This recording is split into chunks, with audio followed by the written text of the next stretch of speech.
kita belajar firman Tuhan, saudara, kita masuk seri khotbah yang luar biasa, enlarge, saudara, yaitu dibesarkan. Tuhan rindu sungguh-sungguh, saudara, 1 bulan ini belajar kita akan dibesarkan imannya, dibesarkan hikmat pengetahuannya, dibesarkan pengurapannya, dibesarkan, saudara, segala sesuatu dalam hidup kita, dibesarkan kepercayaan Tuhan dalam kehidupan kita, dibesarkan, saudara, berkat supaya kita juga jadi berkat lebih besar lagi, dibesarkan keberhasilan dan macam-macam, saudara. Lalu, saudara, untuk sesi kedua ini, expand from within atau dibesarkan, dilebarkan, saudara, mulai dari dalam, saudara, dari dalam lebih dulu, saudara. Tuhan mau bawa kita ekspansi seperti bangsa Israel, yang senantiasa Tuhan ingin dibawa lebih lagi, saudara. Keluaran 3 ayat ke-8. Sebab itu aku telah turun untuk melepaskan mereka dari tangan orang Mesir. Tuhan sendiri berkata, aku turun, lepaskan mereka dari tangan orang Mesir. Ya, Fir'aun dipaksa dengan tangan Tuhan yang kuat melepaskan mereka dan menuntut mereka keluar dari negeri itu. Dituntun setelah itu, saudara, ke satu negeri yang apa, saudara? Yang baik dan luas. Jadi bawa keluar. Untuk tujuannya apa? Ngalami tanah yang lebih baik, tanah yang lebih luas, saudara. Ya, satu negeri yang berlimpah-limpah dengan susu dan madu. Satu negeri yang luar biasa sekali. Dan menjadi yang terbaik di daerah itu. Di tempat orang Kanaan, orang Het, orang Amori, orang Faris, orang Hewi, dan orang Yakbus. Dari ayat ini saja saudara bisa lihat sesuatu yang sedang Tuhan ingatkan atau katakan. Tuhan ingin bawa mereka lebih maju lagi, lebih naik lagi, ngalami lebih lagi dalam kasih karunia dan anugerah Tuhan. Itu terjadi saatnya waktu zaman Yusuf, ya, Mesir terjadi 7 tahun kelimpahan, lalu 7 tahun kelaparan, saudara. Di mana terjadi kekeringan, termasuk tempatnya Yakub, saudara, tinggal di sana. Maka Yakub utus anak-anaknya pergi ke Mesir untuk beli gandum. Dan ternyata kakak-kakaknya Yusuf waktu sana beli gandum kaget. Ternyata yang jadi penguasa adalah Yusuf yang mereka jual jadi budak. Mereka ketakutan, saudara. Tapi Yusuf berkata, enggak usah takut. Ya, bukanlah kamu yang jual aku ke Mesir saja, tapi Tuhan yang bawa aku ke Mesir. Karena Tuhan ingin angkat aku, Tuhan ingin bawa hidupku naik. Dan akhirnya sungguh-sungguh jadi penguasa di Mesir, jadi berkat bagi bangsa-bangsa, saudara. Lalu Yusuf pesan, bawa ayah ke sini, semua ayo ke sini saja, karena ini kelaparannya masih panjang, karena 7 tahun, saudara. Lalu Yakub dan ya semua keluarga besar di situ ke Mesir, 70 orang banyaknya, sekitar gitu, saudara. Lalu senang Yakub, ya bisa ketemu Yusuf yang disangka Yusuf itu sudah mati, tapi ternyata bukan mati, malah jadi penguasa di Mesir, saudara.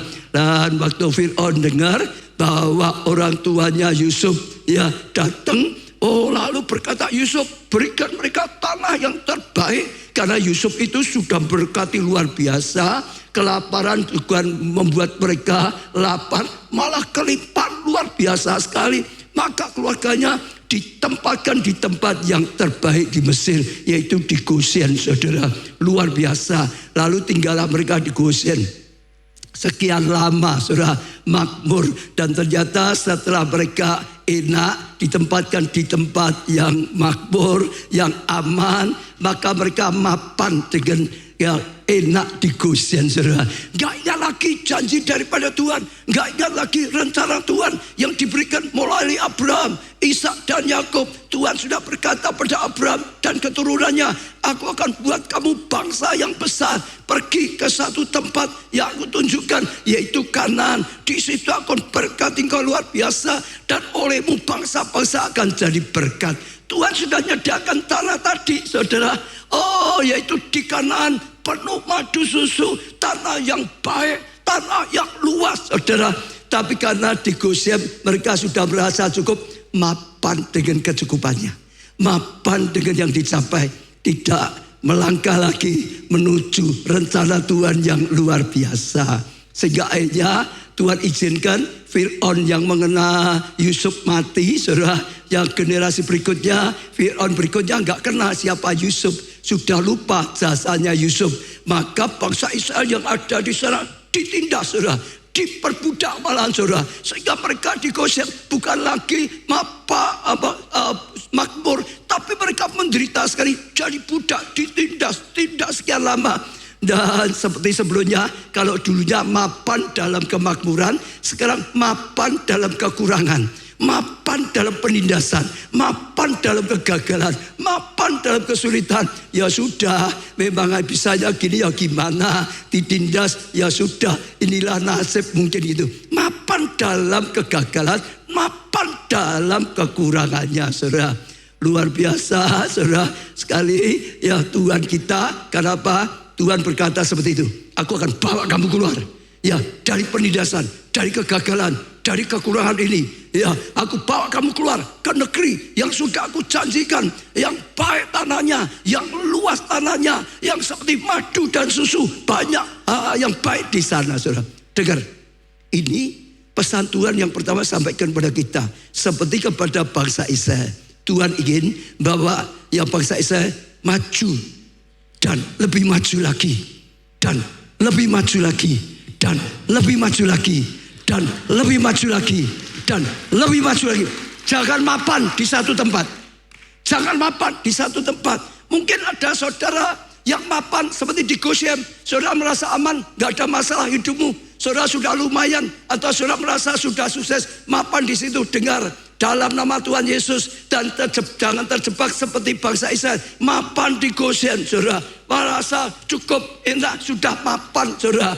Tuhan tidak ingin saudara berhenti. Tuhan ingin saudara lagi-lagi berjuang lagi, punya visi yang lebih lagi, punya perjuangan. Tuhan ingin bawa saudara lebih lagi, lebih berkarya lagi, lebih berguna lagi, lebih dipakai oleh Tuhan lagi, lebih diberkati lagi, lebih jadi berkat lagi, lebih jadi berkat baik keluarga, sesama pengajar Tuhan.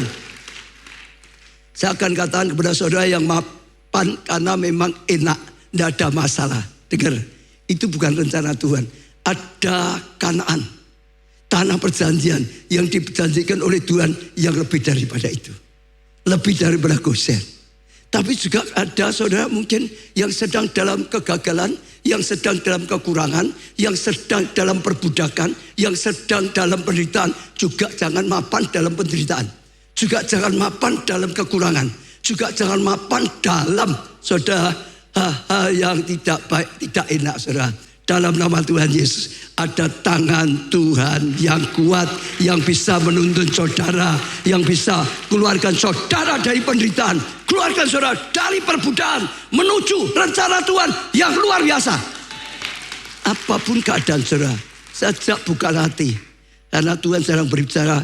Tuhan ingin bawa saudara lebih maju, lebih besar, lebih berprestasi, lebih dipakai oleh Tuhan, lebih berguna hidupmu di dalam kehidupanmu, mengalami terus maju and run, saudara diperbesar, saudara dipandangkan, dan kasih karunia tidak pernah berhenti. Katakan samping, Tuhan ingin kamu lebih maju loh ya, jangan berhenti ya. Tuhan ingin lebih lagi, sudah dipakai lebih lagi. Seorang pelajar, ingat, Tuhan ingin saudara lebih berprestasi lagi. Seorang karyawan, jangan sampai saudara masuk jadi OB, mapan jadi OB. Tuhan ingin saudara naik lagi, naik lagi, naik lagi, naik lagi, naik lagi. Yang sudah jadi pimpinan, jangan mapan hanya sekedar jadi pimpinan. Pimpinan yang lebih besar lagi, yang lebih berguna lagi, yang lebih baik lagi, lebih berfaedah lagi. Jangan jadi dokter gigi gitu saja. Dokter gigi yang luar biasa, yang lebih maju lagi, yang lebih lagi, yang lebih lagi, sampai nation. Loh, betul saudara, itu Tuhan. Betul, itu Tuhan kita. Saudara, waktu UC kan disampaikan juga saudara, gereja kita dulu itu dimulai dari rumah saya. Ya, persekutuan di rumah, hanya 7 orang.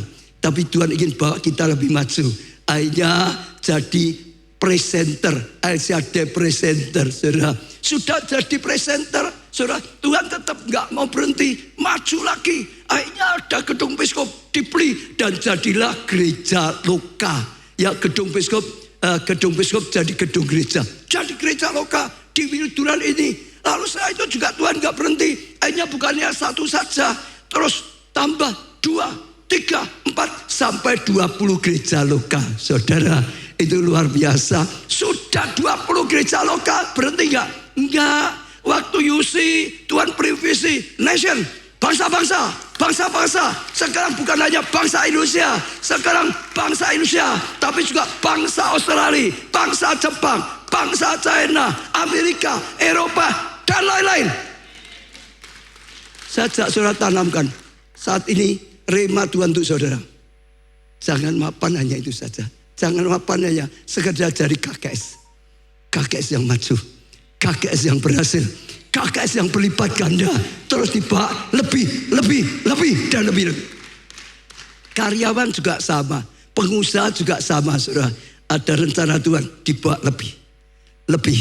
Kalau Tuhan sudah berikan ya nation, bangsa-bangsa, akan ada pengurapan dari Tuhan, akan ada support dari Tuhan, ada jalan yang dibukakan oleh Tuhan, akan ada hikmat yang diberikan oleh Tuhan, akan ada penyertaan Tuhan yang harusnya tidak bisa jadi bisa.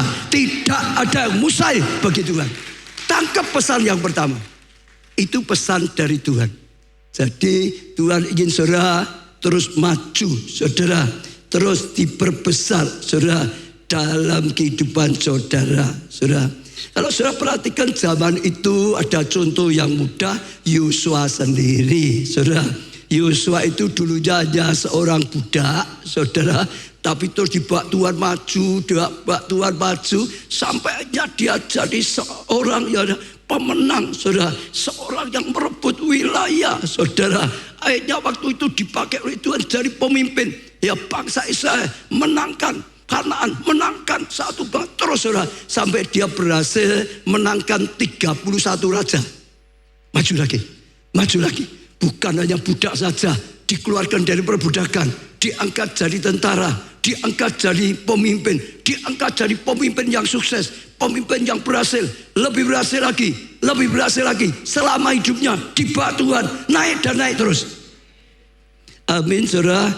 Itu pesan yang pertama. Yang kedua, sebelum ekspansi keluar, Tuhan mau mulai ekspansi dari dalam dulu, bukan yang luar dulu, bukan berkatnya dulu, bukan kedudukannya dulu, tapi dalamnya dulu, hatinya dulu, mentalitasnya dulu. Ya, semua yang dari dalam lebih dulu, saudara. Setelah itu baru yang di luar.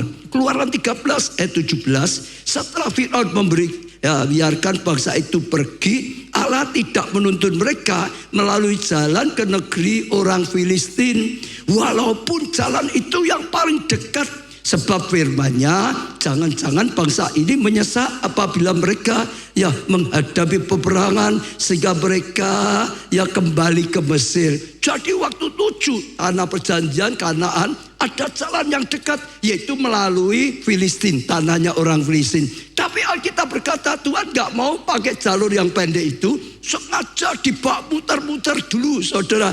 Di padang gurun putar-putar dulu, saudara. Supaya apa, saudara? Digembleng dulu, di padang gurun diproses dulu, digembleng dulu, saudara. Supaya apa? Mereka itu makin kokoh. Supaya apa? Mereka punya pengalaman bertempur dan berperang. Supaya apa? Mental mereka itu makin kuat dan tidak goyah, saudara. Ya, kenapa gitu? Sebab kalau zaman dulu mereka langsung dibawa ke Kanaan, saudara. Di zaman dulu tanah yang baik itu buat rebutan. Ya, kalau itu diberikan pada mereka tanah yang terbaik, akan ada bangsa yang lain nyerang mereka karena ingin merebut tanah itu. Apalagi juga raksasa akan datang menyerang mereka. Kalau mereka belum dibangun mentalitasnya, mereka akan ketakutan. Wah, diserang bangsa ini, ketakutan. Apalagi saat raksasa yang nyerang, mereka akan sangat gentar ketakutan. Maka Kanaan tidak akan jadi berkat di tempat yang luar biasa, tapi hatinya ketakutan. Betul, saudara? Maka mereka dijalan lewat jalan yang lain, digembleng dulu, diproses dulu, sampai mentalitasnya kuat dulu, baru akhirnya dapat tanah Nah, setelah sampai di sana ada musuh ingin berebut. Mereka mentalitasnya sudah ya kuat, nggak takut di padang gurun. Kita sudah bertempur, Tuhan menyertai kita, Tuhan melatih ya kita untuk bertempur. Tuhan sudah beri kemenangan, maka nggak takut dan sungguh-sungguh mereka bisa lawan, mereka bisa kalahkan musuhnya. Maka Kanaan akan jadi berkat bagi mereka, jadi anugerah bagi mereka. Kenapa? Mentalitasnya sudah dibangun, yang di dalam sudah dibangun. Betul saudara? Sama. Kalau Tuhan punya rencana seperti kita, setiap kita Tuhan punya rencana besar. Tapi yang pertama yang dibesarkan adalah yang di dalam hatimu, imanmu, hikmatmu, pengalamanmu, dan semuanya di dalam saudara dibangun supaya nanti setelah saudara dipercaya yang besar, saudara enggak goyah. Karena makin besar ya badainya juga makin besar. Selalu seperti itu saudara. Ya, supaya kuat imanmu, enggak koyak kehidupanmu saudara. Iya, kalau saudara mau bangun ya bangunan 10 lantai saudara, fondasinya harus dibangun yang kuat dulu. Kalau fondasinya untuk 1 lantai, saudara bangun untuk 10 lantai, robohlah bangunan itu.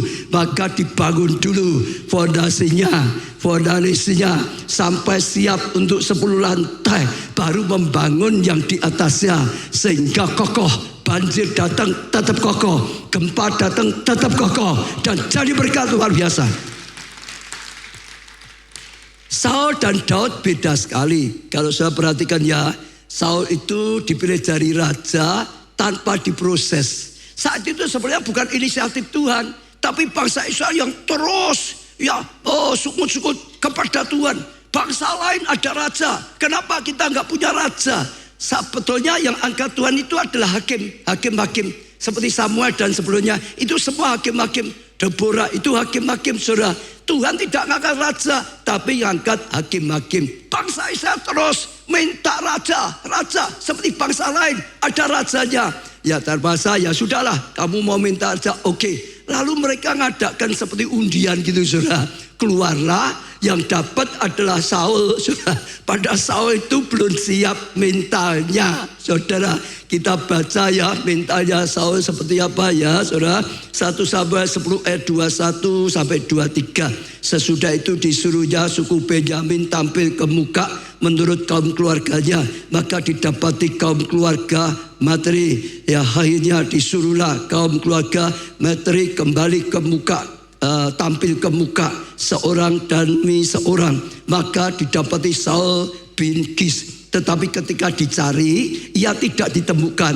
Sebab itu ditanyakan pulang pada Tuhan, apakah orang itu juga datang kemari? Tuhan menjawab, nah sekarang perhatian, sesungguhnya ia apa saudara? Sembunyi di antara barang-barang. Terpilih itu dia takut saudara, sembunyi di balik barang-barang supaya enggak ada lah dianggap gitu saudara, supaya enggak diangkat. Memang mentalnya enggak kuat, enggak berani saudara. Ya berlarilah orang ke sana dan mengambilnya dari sana. Dan ketika ia berdiri di tengah-tengah orang-orang sebangsanya, ternyata ia dari bau ke atas lebih tinggi daripada setiap orang bangsanya. Yang kelihatan, yang di luar memang besar, tapi yang di dalam kecil.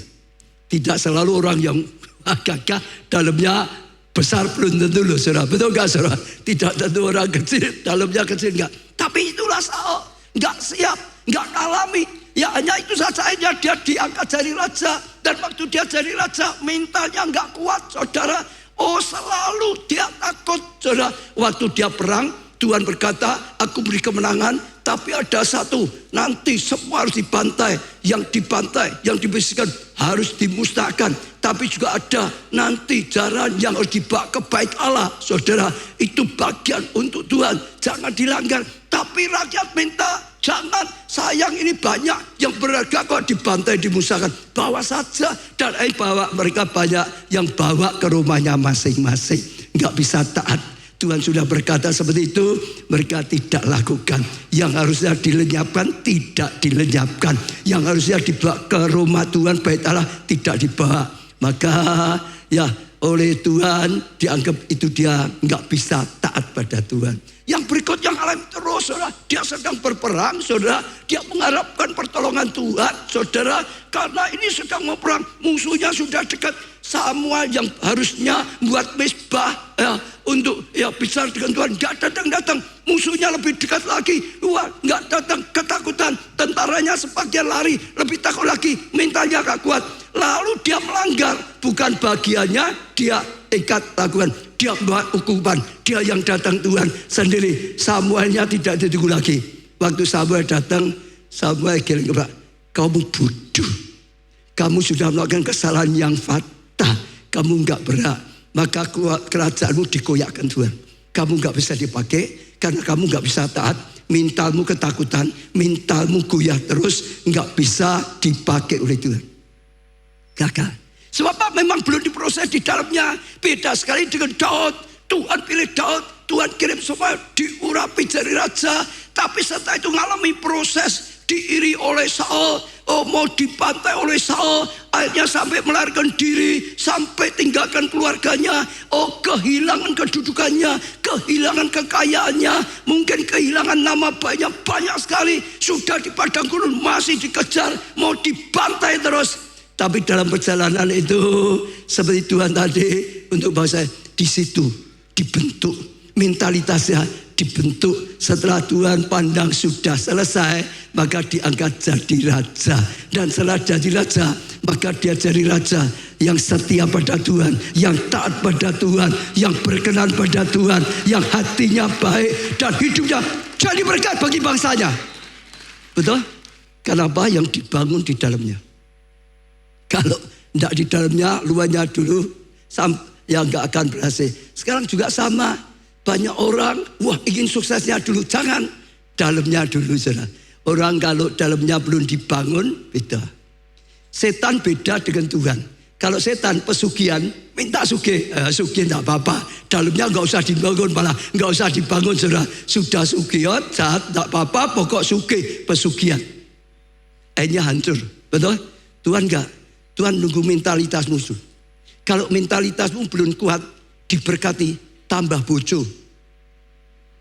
Nah, kalau dulunya nggak punya uang, istri satu apa satu aja, uangnya nggak cukup, kok tambah gimana? Sekarang kalau uangnya banyak, godaannya lebih besar. Betul?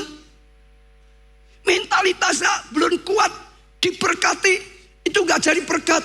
Saudara, masalah berkatnya kedudukan makin besar, masalahnya makin kecil atau makin besar? Besar.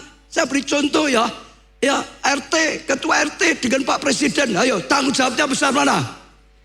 Badannya besar mana? Kalau mentalitasnya agak kuat, wah kacau semua. Maka Tuhan ingin saudara dibangun mentalitasmu, dibangun mentalitasmu. Tuhan bahkan berkata, anggaplah satu kebahagiaan kalau engkau sedang masuk di berbagai pencobaan, karena itu akan membuat engkau lebih matang, membuat engkau lebih berhikmat, akan membuat engkau masuk level yang lebih tinggi, bisa dipercaya lebih besar. Saat engkau selesai, engkau akan diangkat oleh Tuhan, engkau akan diberkati oleh Tuhan, engkau akan jadi berkat. Betul, saudara, lihat Yusuf. Yusuf itu sudah dijadikan jadi penguasa luar biasa. Tapi Tuhan izin mengalami proses yang luar biasa. Kenapa? Kalau dia tidak dalamnya baik, sukses, kakaknya dibantai pasti. Betul? Dulu ini jual aku jadi budak. Betul nggak, saudara? Istri Potifar, Tante Po, dibantai pasti. Ini dulu yang menfitnah aku. Betul nggak? Tapi kalau dalamnya sudah matang, dia diangkat. Dia tetap jadi berkat bagi saudaranya yang berbuat jahat pada dia. Betul? Dia tetap jadi berkat bagi Potifar, istri Potifar, sekalipun dulu masukkan penjara. Hidupnya jadi berkat. Hidupmu jadi berkat. Saya percaya itu satu yang luar biasa. Saya dulu dikeluarkan Mike Tyson. Ini peristiwa lama, tapi tetap dari contoh yang baik, saudara. Iya, saudara, dulu dia petinju yang luar biasa. Selama karirnya Mike Tyson menghasilkan sekitar 300 juta, saudara. Iya, atau 600 miliar pada tahun 90. Kalau sekarang berapa coba dikalikan 18.000 sudah beda. Itu dolar 2.000 saudara. Sekarang sudah berapa T gitu saudara. Beda sekali. Ini kan tahun 19 ya lebih saudara. Nah tapi luar biasa setelah diberkati gaya hidupnya itu berubah. Mentalnya nggak kuat. Saya percaya dulu waktu belum sukses. Ya saudara nggak punya uang, ya semuanya serba hemat saudara. Setelah itu ya menghabiskan uang untuk rumah. Ya rumah mewah, mobil mewah, pakaian mewah, dan barang mewah lainnya semuanya saudara. Biaya hidupnya per bulan mencapai 400.000 saudara. Ya atau sekitar 3,4 miliar. Apa ini? Ini 400.000 ya per tahun, nggak tahu perkalian benar nggak karena dolar kan naik terus. Pokok banyak sekali saudara. Ini zaman dulu saja saudara perhatikan ya bisa luar biasa sekali saudara. Biaya hidupnya per bulan berapa ini zaman dulu 3,4 M. Ada saudara? Dia mungkin dulunya seperti saudara, mungkin malah lebih bawah dari saudara, tapi mentalnya nggak kuat. Dapat berkah banyak, habisnya lebih banyak. Nggak bisa pegang uang. Lanjutkan lagi. Ya tahun 2003 Tyson dinyatakan bangkrut dan utang sebesar 23 juta atau ya 195 ya miliar pada tahun 23 ini juga. Jika dirupiahkan tahun 2026 lah ini sekarang utangnya 415 M. Ini penghasilnya pernah loh T. Tapi akhirnya malah habis utang segitu. Bahasa diwanya buceh. Loh ya toh saudara, gak ada gunanya toh diberkati banyak. Menang banyak kan gak ada gunanya. Malah hutangnya banyak. Maka dalamnya. Maka apa? Dalamnya. Katakan sebelah, biarkan Tuhan membangun dalammu dulu. Ya, jangan ngejar yang di luar dulu. Dalamnya dibangun dulu. Imannya dibangun dulu. Ketulusan dibangun dulu. Kesetiaan dibangun dulu. Mentalitas karakternya dibangun dulu. Enggak akan kokoh, enggak akan kuat, enggak akan menang, enggak akan jadi berkat. Amin saudara.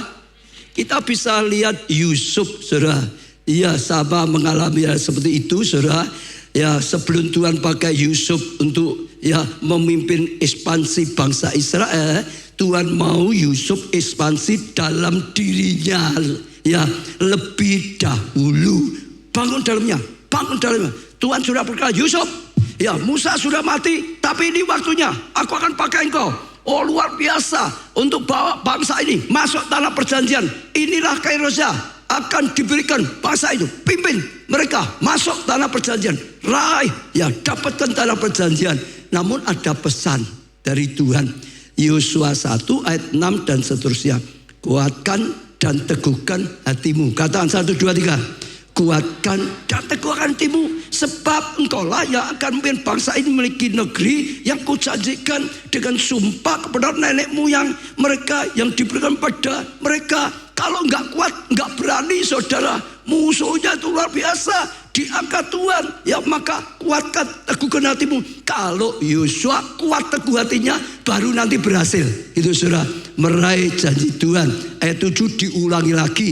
Hanya kuatkan, teguhkan hatimu dengan apa? Sungguh-sungguh. Bangun sungguh-sungguh. Nah, kuatkan sungguh-sungguh. Bangun sungguh-sungguh. Bertindaklah hati-hati. Ya, sesuai dengan seluruh hukum yang telah diperintahkan padamu oleh hambaku Musa. Jangan menyimpang ke kanan atau ke kiri, supaya engkau beruntung kemanapun engkau pergi. Kuatkan hatimu. Jangan mau ya tertarik oleh godaan. Saudara, jangan nyimpang kanan, jangan nyimpang kiri. Kalau Tuhan sudah mulai pakai, jangan ya. Lalu saudara perhatikan ayat 9 diulang lagi yang ketiga. Bukankah telah kuperintahkan, sekarang malah jadi perintah kepadamu. Kuatkan dan teguhkan hatimu. Kuatkan, teguhkan hatimu. Saudara, jangan kecut, jangan tawari, sebab Tuhan Allahmu menyertai engkau kemanapun engkau pergi. Pesan Tuhan, jangan takut, Tuhan akan membawa engkau naik dan naik lagi. Jangan gentar, jangan kecewa, jangan kecut hati, saudara. Ya, supaya jangan nyimpang ke kanan ke kiri. 3 kali diulang lagi. Ulangan 31 ayat 6 dan seterusnya juga. Kuatkan dan teguhkan hatimu. Jangan takut, jangan gentar karena mereka. Sebab Allahmu, dialah yang berjalan menyertai engkau. Ia tidak akan membiarkan engkau dan tidak akan meninggalkan engkau. Ayat 7. Lalu Musa yang memanggil Yosua dan berkata padanya di depan 10 orang Israel. Apalagi surah ini? Apalagi? Kuatkan dan teguhkan hatimu. Luar biasa, diulang-ulang. Sudah 5 kali, diulang terus. Sekarang ayat 23. Kepada Yosua bin Nun diberikan perintah firman-Nya, kuatkan dan teguhkan hatimu. 6 kali dikatakan kuatkan, teguhkan hatimu. Malah sampai itu jadi perintah, diperintahkan untuk kuat dan teguh hatinya. Saudara, hari ini firman Tuhan sedang disampaikan pada kita 6 kali diulang ayat ini. Maka Tuhan sedang berkata pada kita semua, baik itu kuatkan, teguhkan hatimu. Kuatkan, teguhkan hatimu. Kuatkan, teguhkan hatimu. Jangan goyah, jangan takut, jangan nyimpang kanan, jangan nyimpang kiri. Berjalan terus dalam tuntunan Tuhan. Kuatkan, teguhkan hatimu. Apapun keadaannya, kuatkan, teguhkan hatimu. Jangan mapan dengan keberhasilan yang sudah dicapai. Ada keberhasilan yang Tuhan ingin bawa lebih lagi. Jangan mapan dengan penderitaanmu. Berani berangkat, berani berjuang lagi. Ya saudara, ya, jangan takut, kuatkan, teguhkan hatimu. Betul saudara, saya percaya itu satu yang sangat penting sekali. Lebih lagi bagi setiap saudara yang saat ini sedang goyah. Ini remanya, kuatkan, teguhkan hatimu. Apapun keadaannya, kuatkan, teguhkan. Kuat imanmu. Nation, berani percaya. Kuat imanmu, berani menghadapi tantangan. Kuat imanmu, saudara. Tolak godaan, kuat imanmu, tetap setia, tetap taat. Masuk akal atau tidak masuk akal, tetap saja imannya kokoh. Saya senang seperti Abraham, saudara. Abraham, kalau saudara baca dapat janji, sekalipun mandul, saudara, nanti akan jadi bangsa yang besar. Nanti akan jadi berkat luar biasa. Abraham berkata apa? Karena cukup waktu lama, sekalipun tidak ada dasar untuk percaya. Gak ada dasar. Istrinya mandul, mereka sudah lanjut umur, sudah hampir umur 9, sudah hampir 100 tahun. Ya Abrahamnya gak ada dasar percaya. Tapi Abraham berkata apa? Sekalipun tidak ada dasar percaya, aku tetap percaya. Sekalipun tidak ada dasar percaya, aku mau tetap percaya. Malah aku kuatkan imanku terus menerus. Aku kuatkan imanku terus menerus. Terus percaya, terus percaya. Saudara juga nanggapi panggilan Tuhan, nation. Saudara percaya? Gak ada dasar mungkin saudara. Gimana aku bisa jadi terang bangsa-bangsa? Gimana prestasiku bisa bangsa-bangsa? Oh saudara, katakan seperti Abraham berkata, gak ada dasar tapi aku mau percaya. Apa perkataan Tuhan yang tidak mungkin bisa jadi mungkin. Sekalipun mandul istrinya, lanjut umurnya, sudah lewat, Tuhan bisa lakukan. Bahkan jadi bangsa yang besar, bahkan jadi berkat bangsa-bangsa. Betul? Yang masih muda, yang sudah keluarga yang tua maupun umas, bagi Allah gak ada yang terlambat. Bisa dipakai. Banyak ya. Saudara, Tuhan semuanya. Waktu Yusi saya beri contoh banyak. Ada orang yang bisa buat program saudara. Tapi tinggalnya di desa. Dia bisa buat program pesanan dari Amerika saudara. Ya, tugasnya seperti orang kerja di Amerika. Tapi kerjakannya di desa gitu saudara. Lalu dikirim, dapatnya uang dolar. Nah, di desa murah sekali, tapi dapatnya dolar. Gak ada yang mustahil. Sekarang zaman internet. Betul, apa bisa kita lihat di gereja kita banyak yang berprestasi. Oh, olahragawan jadi juara. Ya, sampai ke bangsa-bangsa luar biasa. Lalu juga ya, oh seniman termasuk anaknya Pak Arnold itu nyanyi dan macam-macam musik bawa sampai ke bangsa-bangsa. Dokter juga sama. Saya nggak pernah lupa terus ada satu orang ke Malaysia. Ini kejadian sungguh ya saudara. Berobat kan sekarang banyak gitu toh. Berobatnya luar negeri ke Malaysia. Lalu setelah di Malaysia, di sana ya di kantornya tanya ini macam-macam. Dokter di sana itu karena banyak, mau milih yang mana biasanya gitu. Milihnya aja bisa bingung saudara.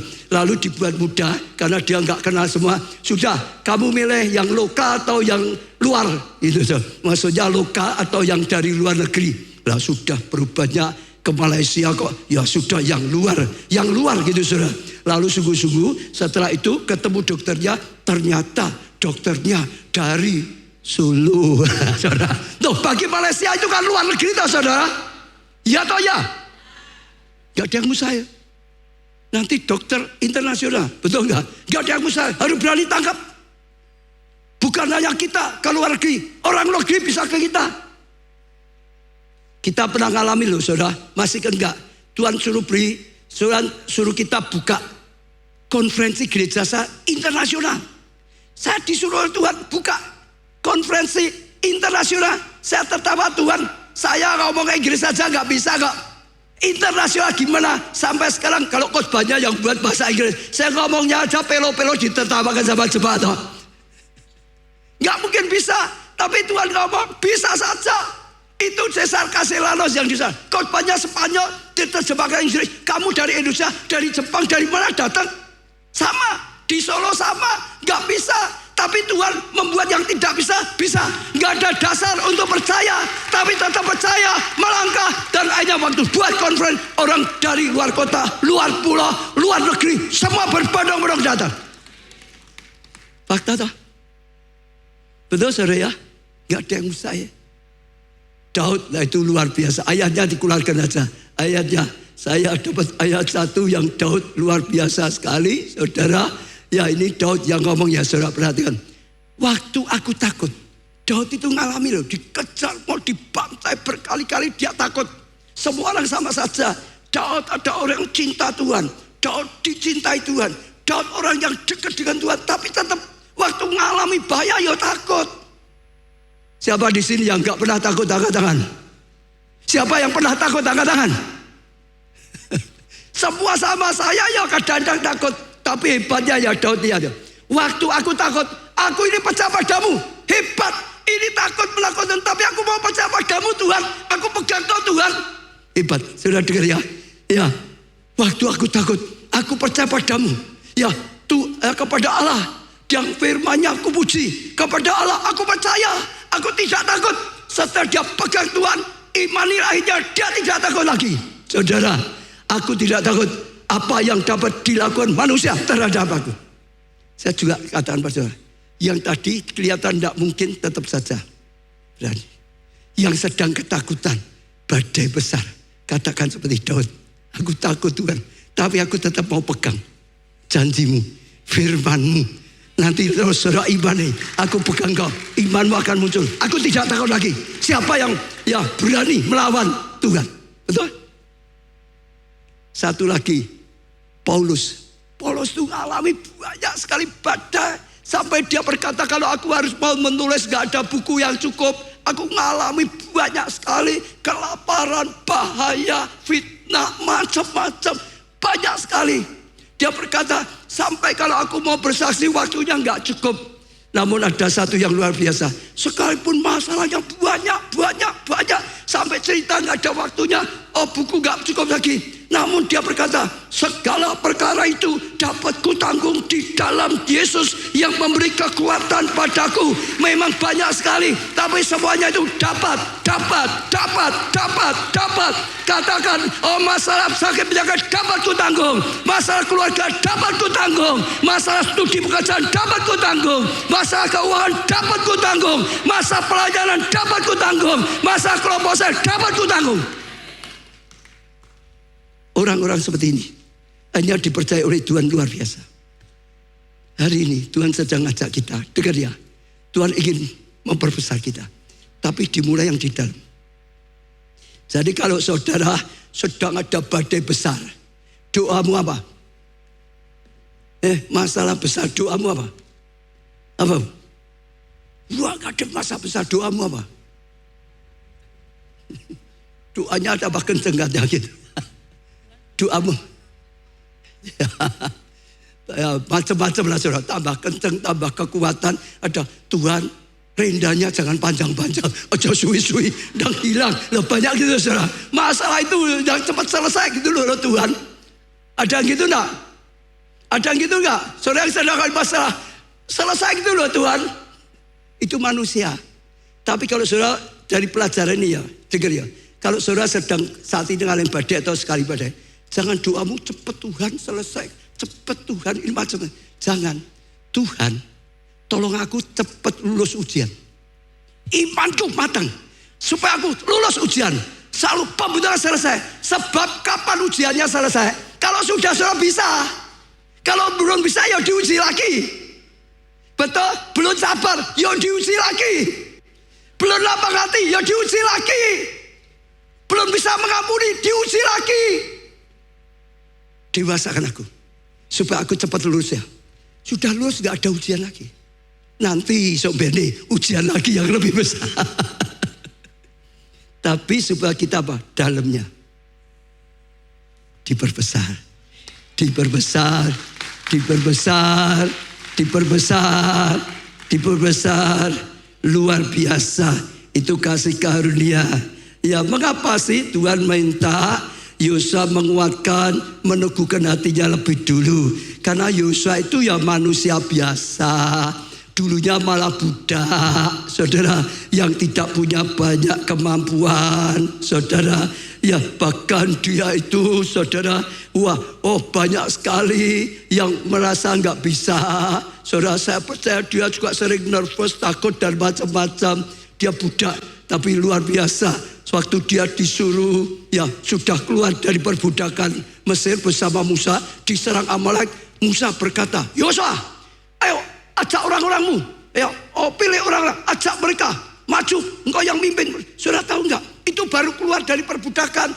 Dia, Yosua itu belum pernah perang, belum pernah ngerti perang. Tapi disuruh Musa, ayo cari orang, kumpulkan orang, ajak mereka maju, engkau pimpin mereka. Itu enggak gampang, saudara. Ya, maka tetap harus muatkan hati, enggak mungkin. Tapi bagi Allah tidak ada yang mustahil.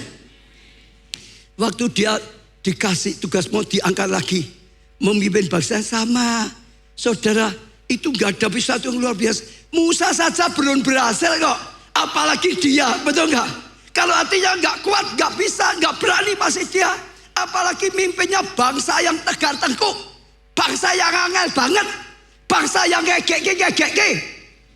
Loh, ya tahu saudara, kalau bahasa kita kan gitu tah, bangsa yang nyebeli. Sampai Musa saja sempat emosi toh. Dengar, maka yang penting dalamnya dulu. Dan bersyukur, dia lulus, dia dipakai Tuhan secara luar biasa. Saudara, kalau dia ya manusia biasa harus menguatkan. Karena Tuhan tahu ekspansi dan enlargement akan diikuti dengan tekanan. Mengapa dikuatkan? Karena pasti ada tekanan. Selalu ada tekanan. Ya saudara, mau berjuang kecil ada tekanan kecil. Perjuangan yang besar, tekanannya yang besar. Betul saudara? Selalu ada tekanan. Maka kuatkan. Saat engkau ada tekanan, menghadapi tekanan badai, yang penting hatimu jangan tertekan. Saya ulangi ya, saat menghadapi tekanan-tekanan hidup, jaga hatimu jangan tertekan. Singkirkan rasa tertekan, buang, serahkan pada Tuhan. Saat engkau ada, karena selalu ada badai, selalu ada tekanan. Jadi KKS ada tekanan daya. Apa anggotamu domba-domba yang api-api nurut-nurut terus? Belum tentu saudara. Satu kali bisa jadi seperti kambing gitu. Wow. Loh, fakta atau saudara, betul gak saudara? Di mana-mana, mau di Roma lah, mau di sekolah, mau di pelayanan, di pendoa, ada enggak yang seperti kambing?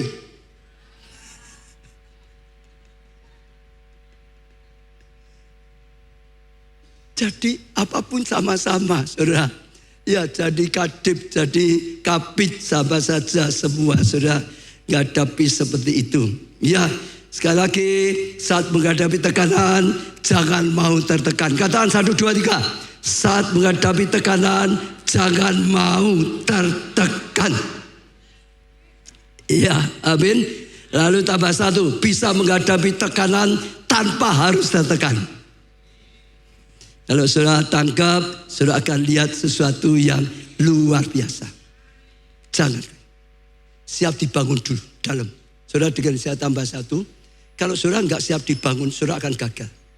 Bangsa Israel di padang gurun zamannya yang mimpin Musa, mereka itu dalamnya enggak siap. Sudah sampai perbatasan tanah Kanaan loh. Sudah lihat loh, saudara, itu di Gunung Nebo. Tapi waktu mereka diutus baliknya, Memang tanahnya luar biasa, janji kanan luar biasa, tapi penduduknya raksasa makan manusia, betul nggak saudara? Mereka sukut-sukut terus di panjang jalan, sudah bersampai pun tetap saja imannya nggak kuat. Kita akan mati, nekat maju pun dia diinjak mati kita oleh raksasa, imannya nggak kuat, akhirnya mereka mati di padang gurun. Maka jangan mau tertekan, tetap saja, jangan mau pahit hati, jangan mau kecewa, itu merusak. Jangan dicekam oleh ketakutan. Tuhan berkata, aku tidak memberi roh ketakutan. Aku memberikan kamu roh yang berani, roh yang damai, roh yang penuh iman. Sehingga saudara bisa dibawa oleh Tuhan seperti Yosua dan Kaleb. Dari kemajuan pada kemajuan. Yang terakhir, pelajaran yang terakhir saudara ya. Bagaimana bisa expand hati supaya kuat dan teguh saudara. Yosua 1 ayat 9, bukankah telah kuperintah padamu, kuatkan dan teguhkan hatimu, jangan kecut, jangan tawar hati. Ayo teguh. Kenapa? Sebab Tuhan Allahmu apa? Menyertai kau. Ya, kemanapun kau pergi, sebab Allah menyertai, nggak usah takut.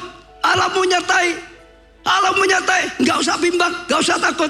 Waktu menghadapi Goliat, saudara, Goliat pergi, bangsa Israel semua ketakutan. Diintimidasi ketakutan, kakaknya Daud ketakutan, tentara ketakutan, Saul ketakutan. Beda dengan Daud. Daud masuk di situ, lihat Goliat, dia berkata, siapa? Ini orang tidak bersunat. Goliat berani menghina apa? Barisan Allah. Tahu enggak ini barisannya Allah? Ada panglima Allah, ada Allah yang menyertai mereka. Maka aku akan kalahkan kau. Kau maju dengan pedang dan tombak. Aku akan maju dengan nama semesta alam, yaitu nama Tuhannya. Dalam nama Tuhan, dia bantai Goliat, dia kalahkan Goliat. Dia teguh kenapa? Dia selalu sadar Tuhan beserta. Kalau saudara sadar Tuhan beserta, nggak takut setan. Bersama Tuhan. Nah, sempat takut Tuhan. Waktu aku takut, aku pegang kau, aku menempel kau, bersama kau. Saudara akan tetap kokoh.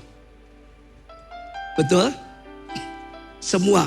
Waktu saya disuruh jadi ketua KKS, saya mimpin doa gak bisa, saya mau batalkan, tapi tiba-tiba Tuhan beri penglihatan, berkata jangan takut, aku menyertai kau, aku akan buat kau berhasil. Takutnya hilang, Tuhan menyertai, gak bisa jadi bisa. Waktu saya jadi gembala sidang juga sama, saya merasa gak siap, gak mampu, tapi Tuhan berkata, aku sudah panggil, aku sudah pilih, kalau engkau mau terima, aku yang menyertai. Aku yang menolong, aku yang beri kemampuan, aku yang akan buat berhasil. Ada Tuhan yang menyertai, aja berani melangkah, dan Tuhan tolong. Waktu mau beli gedung biskop untuk jadi gedung gereja, nggak punya dana, tapi Tuhan berkata, jangan takut, aku menyertai, aku akan mengadakan yang tidak ada jadi ada. Hanya kuat imannya, melangkah jadi. Semuanya seperti itu. Sekarang ada saudara, ditutup dalam nama Tuhan Yesus. Aku menyadari Tuhan menyertai kita, Tuhan yang sudah memerintahkan, Tuhan yang menyertai, Tuhan yang akan berkarya. Ada waktunya Tuhan. Kalau belum waktunya Tuhan, kita mau usaha seperti apapun belum bisa. Tapi kalau waktunya Tuhan, langsung pasti terbuka. Semua di tangan Tuhan. Kalau Tuhan sudah buka, tidak ada yang bisa menutup. Gak gentar, tetap kuat, tetap kuat. Saya tutup dengan satu, apa yang dialami Pak Jo. Saudara, waktu saya sekolahkan dia di Amerika, pulang sekolah, saya tidak suruh dia bantu di Solo. Kalau dia bantu di Solo gampang, cepat.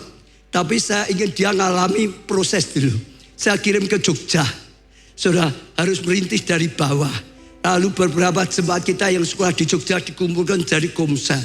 Terus berjuang. Dia cerita banyak sekali pergumulan, banyak sekali tantangan, baik dari dalam maupun dari luar, saudara. Banyak sekali, saudara, pergumulan, saudara. Iya, sampai kadang-kadang inginnya menyerah. Ya, satu kali dia pulang sore, saya ajak makan. Itu waktu di Orin, saudara. Masuk sana, duduk meja, langsung ngomong, wah, tambah gizi. Saya kaget loh. Kok ke Solo tak ajak ke rumah makan kok tambah gizi? Saya tanya, apa di Jogja kurang gizi? Dia jawab, saya ganti. Loh, papa ini gimana? Saya diutus di Jogja, tidak disupport semua, usaha sendiri. Apa saya punya uang makan restoran gini-gini? Loh, saya berarti ditanya loh. Lalu saya tanya, makanya gimana? Ya seadanya uang, nggak ada yang di pinggir jalan itu. Sampai pernah juga listriknya dimatiin karena nggak ada dananya. Masalah proses panjang. Saudara yang lain tahulah proses selalu ada.